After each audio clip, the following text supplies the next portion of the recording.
listen to it. I think he's got it up on YouTube. But, man, I mean, realizing that that is possible, just to be your... I mean, think about this, okay? Take a second and think about this. You feel 100% comfortable with your authentic self, exactly who you are.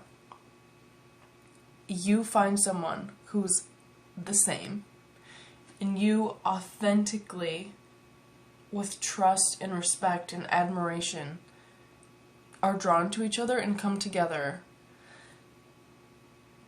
to end up in a state of bliss. Like, the feeling of that is, I miss it. Because that's how it was when I was younger.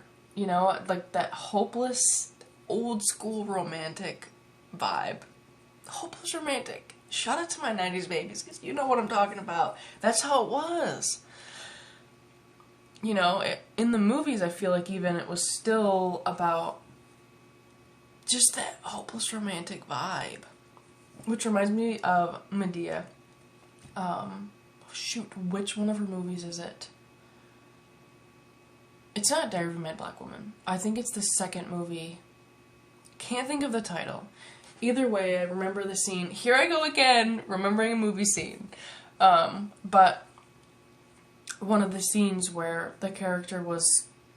she'd just been burned so many times and she was terrified to fall in love or to let someone in. And she had 2 kids as well, so she had even more of like a protector vibe going on. But he was just this good guy from the beginning to the end, and one day she was skeptical and he just said, you know, look, some men, they come to heal. And I'm like, oh my god. And there's a scene where they're on this bridge, like, freaking elbow slipped off. They're on a scene, they're in a scene where they're on a bridge, talking, of course, like a movie scene, they're on a bridge, of course, but anyways, and he was just describing how he's a hopeless romantic, and for some reason, whenever I am reminded that I'm a hopeless romantic, that scene always goes into my head. But anyway, speaking of movies, I was also thinking of adding in, like, my love for movies with this channel. So, for example, like, Jacob, Kowalski, and Queenie from Fantastic Beasts. I just love that couple so much. Jacob, on his own, is just so freaking cute. When he starts drinking that giggle water, he goes, there's no one else like me. Drinks the giggle water. Hilarious. But their relationship, I mean, spoilers. Obviously, like, she chooses a different path, but she chooses that path because of the love she has for him. She wants to be able to just be together. Man, gets me right in the field every time. Or like Hunger Games, Katniss and Peeta, right? He always had a thing. Spoilers. Sorry. He always had a thing for her. She never noticed him in that way, but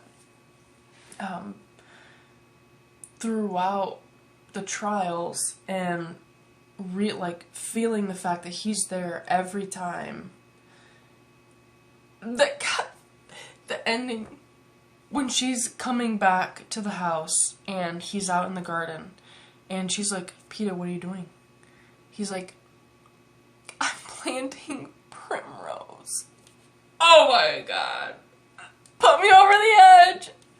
Or literally when he was, I think it was in the first movie or something, the second movie, when he had to show his talents to the judges or whatever, he literally painted, shoot, what's her name? Oh, I can't remember the character's name. The girl that Katniss helped, and they had the little Mockingjay song that they sang. Anyway, I can't remember her name, but he drew her because he knew Katniss was going to come in after and see it. That's real love right there. And that's what I want to invoke, that feeling, to remind everyone in this fake world that still exists, it's still here, it's inside of us. We can feel this bliss again if we just let ourselves, if we know how. So I want to give you guys the tips, the advice that can help us, like, find our way back to that.